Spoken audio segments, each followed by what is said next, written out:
48支隊，104場球，39天。你要是场场都追，这个夏天就別想睡了。說句實在的，真正值得你專門騰時間甚至熬夜守着看的，沒那麼多，就那麼幾場。今天老馬就幹一件事，把這1個多月的球給你篩一遍，哪場不看後悔，哪場純屬陪跑，看了白瞎功夫。我一場一場給你拉個單子。壓軸那場我先撂這兒，省得你着急。6月26號，法國碰挪威，一邊是這屆奪冠頭號熱門，一邊是哈蘭德頭一回踢世界杯。這一組3支隊都覺得自己能奪冠，可踢完這場必走一個。後面細數，先說個事實，這屆48支隊比哪屆都多，多到啥程度呢？趕上扎堆的日子，一天4場球，從下午滾到後半夜，你又不是不上班，哪看得過來？所以全看這事兒，趁早死心。會看球的從來都是挑着看，老馬挑球就倆標準：頭一個看分量，這場踢的有沒有勁兒啊？是不是棋逢對手硬碰硬？第二個看故事，這倆隊湊一塊兒有沒有恩怨，有沒有看頭，有沒有非看不可的人？標準立住了，咱開始。先說幾場已經踢完，你要是錯過了，挺可惜的。再說接下來這10來天，真正該守着的，頭2個禮拜已經出了好幾場夠味兒的。頭一個揭幕戰，墨西哥在自己家門口開門，那個能裝8萬人的阿茲特克球場，8萬人全是墨西哥球迷。對面南非隊等於一個人對着8萬張不歡迎的臉踢球，那動靜據說把人耳朵都震麻。最後墨西哥2-0拿下，可更邪門的是，這一場出了3張紅牌，世界杯揭幕戰史上頭一回這麼火爆。再一個5星巴西，巴西啥來頭？拿過5次世界杯冠軍，全世界最多。可這回開門被非洲的摩洛哥1-1逼平，沒贏。巴西球迷心裡咯噔一下，這劇本咋又來了？還有更炸的，澳大利亞2-0把賽前被一片看好的土耳其給掀了。土耳其本來是好多人嘴裡的奪冠黑馬，結果頭一場就栽了跟頭。哦，對，還有梅西的阿根廷3-0先贏一場，開了個好頭。這些都過去了，錯過就錯過了，咱往前看。接下來這10來天才是真正的重頭。再說必看之前，老馬先幫你把雷排了，給你省點腳。有那麼些場你是真沒必要熬夜守着的。頭一種，兩邊實力差太遠，世界杯擴到48支隊，熱鬧是熱鬧，可難免有那麼幾場強隊拎着小隊一頓胖揍，比分懸殊，過程沒啥懸念。這種你第二天瞄一眼集錦夠了。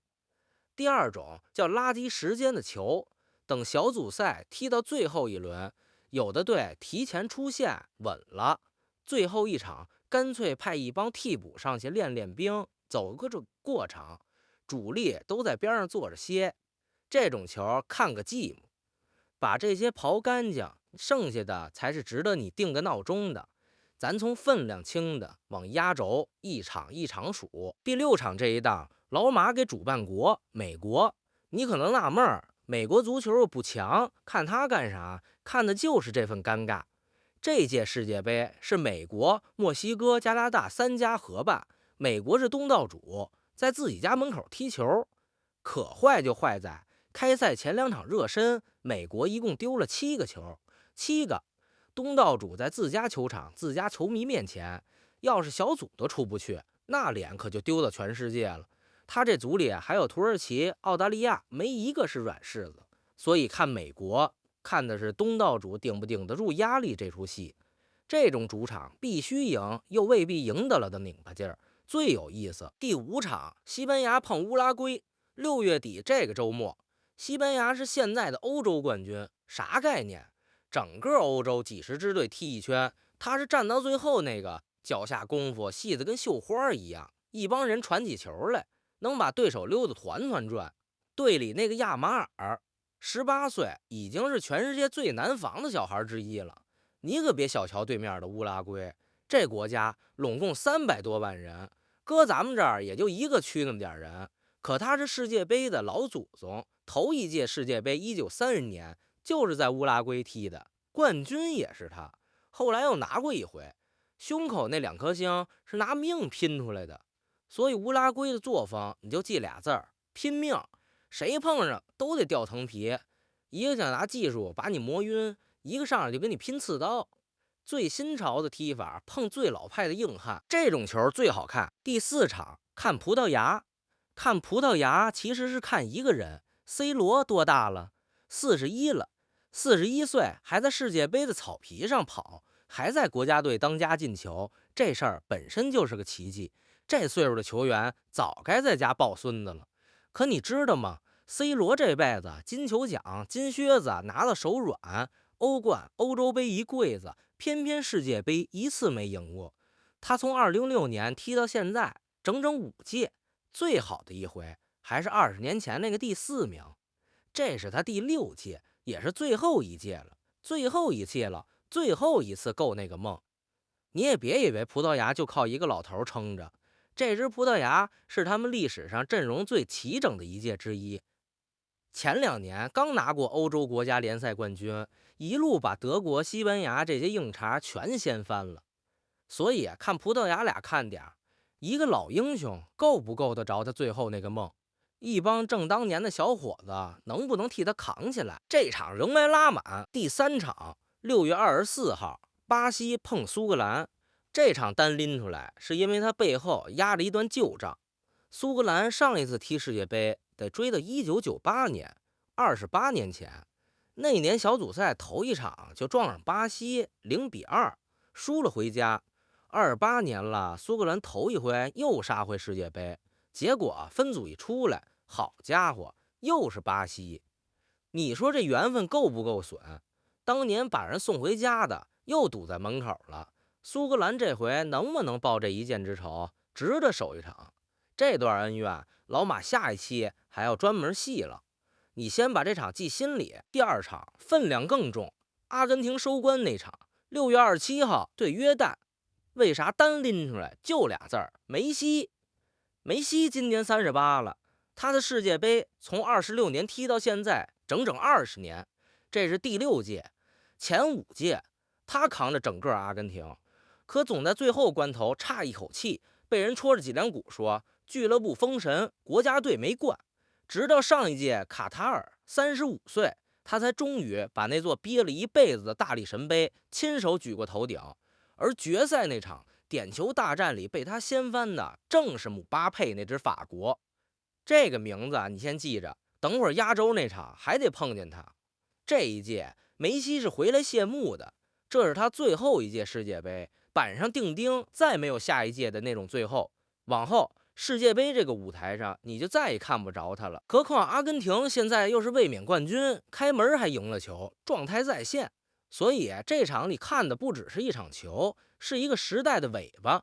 在世界杯上能看一場梅西就少一場了。這種球往後是能跟人吹一輩子的。那場我看了。壓軸的來了，開頭給你撂下那場6月26號法國對挪威。先給沒聽過的朋友講講啥叫死亡之組。抽籤那會兒手氣背，好幾支強隊偏偏湊進了同一個組，場場都是硬仗，可一個組最後只出2個，這就意味着必定有一支響當當的大牌，3場球踢完灰頭土臉捲鋪蓋回家。法國這個組就是這屆公認的死亡之組。這組到底有多急？除了法國和挪威，還塞了個塞內加爾。非洲一霸，身體素質炸裂，誰碰誰頭疼。3支硬隊搶2個名額。法國奪冠頭號熱門，隊裡那個姆巴佩，對，就是上一場被梅西點球大戰贏了的那個，快得像踩了風火輪，是這個星球上最可怕的前鋒之一，憋着一口氣要把上屆那個冠軍搶。挪威這邊有個人你必須認識，哈蘭德。這哥們兒身高1.95米，進球跟下餃子似的，一個賽季能進一大堆。可挪威這個國家20多年沒踢進世界杯了，全靠哈蘭德這一身炸藥才頭一回把隊伍帶進來。所以這是他的世界杯首秀，憋着勁要放炮，一邊是上屆冠軍的當家炮台，一邊是頭回登場的進球機器，倆當今最可怕的前鋒擱一個組裡頭碰。這一組裡好幾支隊都真覺得自己能走到最後，可名額就倆，踢完這一場準有一支你以為能奪冠的隊當場出局。這種生死戲你不看後悔，把这幾場守完，緊接着6月28號真正的好戏才開場，32強淘汰賽，這還是世界杯歷史上頭一回整出32強這麼一輪。它跟小組賽完全兩碼事，小組賽你輸一場還有機會緩過來，淘汰賽沒有下一場了，輸一場當場收拾東西回家。1年的盼頭90分鐘就沒了，而且90分鐘踢不出勝負，還得加時，加時再平，就是點球大戰，一人一腳站在12碼前面，腿都是軟的。多少巨星一輩子的世界杯夢就栽在這一腳上，那種殘酷你看一回就忘不了。7月之前真正讓人睡不着覺的高潮全壓在這幾天。這淘汰賽具體怎麼個踢法，點球大戰咋回事，老馬專門再給你做一期，這麼一圈捋下來，你這個夏天該守哪幾場心裡有數了吧？行吧，單子就給你拉到這兒。這幾場裡頭你最想守着看哪一場？是衝着梅西去的，還是衝着那個死亡之組？評論區跟老馬唠唠。我是第一次看球的老馬，咱們下一場見。